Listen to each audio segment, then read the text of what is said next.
checker's legacy, the DDR German Shepherd. On June 13, 1990, East German army units began tearing down the Berlin Wall and opening 3 passages through it, allowing free passage between East and West Germany. Few people know, but unfortunately this welcome fact was accompanied by the fact that hundreds of German Shepherd dogs in East Germany, who had been guarding the borders until then, became unemployed and became symbols of the former regime. Many were sold for pennies, many were simply thrown out to the streets, while a significant part of these fantastic working dogs were put to sleep. From the few, their enthusiastic human comrades and the breeders who arrived from the West in time managed to save, formed what are now called the DDR German Shepherd dogs. These dogs are bigger, more combative, and very similar to the dogs that Captain Stefanitz once dreamed of. What exactly is the DDR German Shepherd? How did they develop, and why are more and more people looking for them nowadays?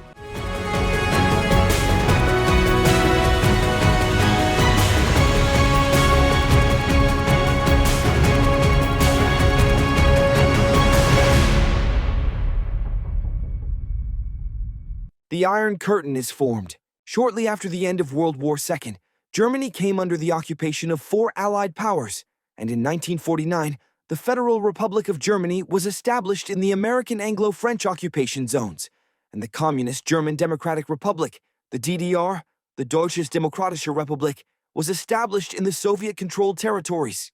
In parallel with the division of the German state, a similar break occurred in dog breeding in the 2 countries. The most spectacular of the fault lines was the division of the breeding of German Shepherd dogs. In East Germany, the breeding of German Shepherds living and working there came under extremely harsh state military control, as the newly born German state intended to play an active role in guarding the border and in the continuous control and regulation of the population. In the former DDR, German Shepherd breeding came primarily under the control of the East German army and set extremely strict requirements for these dogs. Even in the case of the slightest deficiencies or health problems, breeding inspectors could not compromise on central expectations. Even dogs with the slightest degree of dysplasia or minor character problems could not remain in breeding programs and state-owned breeding kennel centrums. These dogs were not taken to exhibitions, as this was not the goal. From the very first moment, the armed forces of the GDR tried to preserve a strong, excellent temperament, outstanding working-class type of German Shepherd, which also required a strong build-up and bones and a large heads. It is getting worse. Since between 1949 and 1961, hundreds of thousands of DDR citizens left for free West Germany every year. Based on the decision of the East German Communist Party, the construction of the Berlin Wall began in August 1961, which divided the fortunate or less fortunate inhabitants of the city for about 3 decades. It was also during this period that the priority task of German Shepherd dogs bred and selected in the Eastern Territories was developed. These dogs performed excellent service within the framework of the Communist Border Police, the Grenzschutzpolizei. At that time, they guarded the approximately 870 miles long West and East German border and the 100-mile-long Berlin Wall area, and besides border guards, they prevented most border crossings. All this, of course, did not make them popular, either with the East German population or with the Western press, for understandable reasons.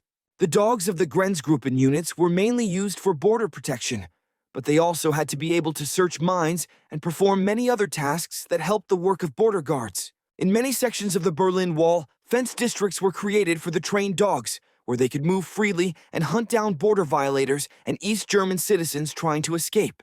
In Berlin alone, there were between 200 and 250 such dog districts, in which a total of about 1,000 German Shepherds served.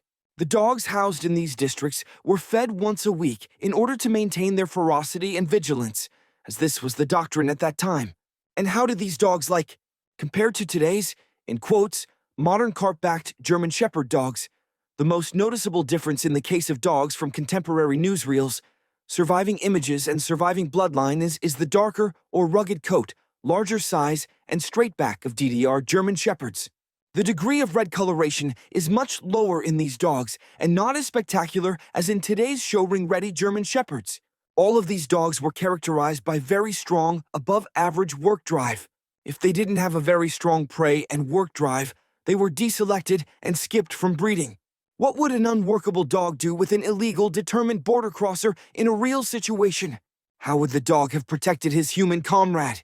The former East German military and police standards also included that dogs coming out of state kennels had to be able to quickly master tracking and guarding trainings and endure extreme conditions, weather, and physical performance as well. The fall of DDR GSDs. When the Berlin Wall was demolished in 1990-91 and the communist regime in the communist Germany fell, unfortunately, these dogs were on the wrong side of history. In the eyes of millions of newly liberated Germans, they represented one of the symbols of the former repressive regime, since these dogs prevented many escapes to the West. And in historical times, there is no forgiveness. Only a few outstanding dogs remained alive of these fantastic working dog lines who were able to pass on their genes in different parts of the world. Today, these large, straight-backed, dark-cheeked ancestors from former East German Shepherd breeding lines are sold for very high prices from the United States to Belarus, perhaps not coincidentally. Unfortunately, time has passed the classical former East German Shepherd dog type, and unfortunately, parallel to the disappearance of the former trainers and handlers, most of these dogs have also disappeared with very few exceptions. What hasn't disappeared is the fame and memory of their ability to work, loyalty, and commitment to their owners among those who love old-fashioned classic German Shepherds.